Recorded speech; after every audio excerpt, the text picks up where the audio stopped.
naftaydu waa taada balse taada ma ahaantayda sidaan u adeeco amarkaaga dadku way ila yaabaan haddana sidaan rabo marnaba kama helo agtaada dadkii ii damqada iyagoo niyadda ii dhisayan ayay dhahaan qof loo dhibaatooda ma ahan ee ka saar qalbigaaga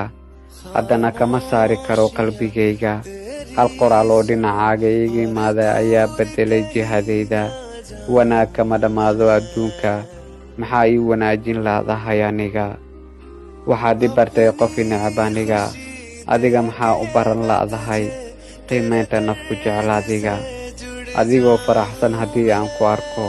waad isbeddeshaa markiiba weliba si dhaqsi ah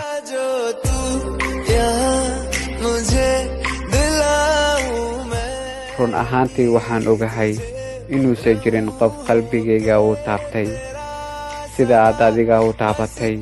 inuu siyaadiyo nacaybka aad ii qaaday mooye ma nuqsaami doono jacaylka aan kuu qabo balse in aad i dhibsato waa mid dhaawac ii ah aniga ha i jeclaan haddaad doonto keliya codsigayga ii taxgeli anigaa ku jecel maanta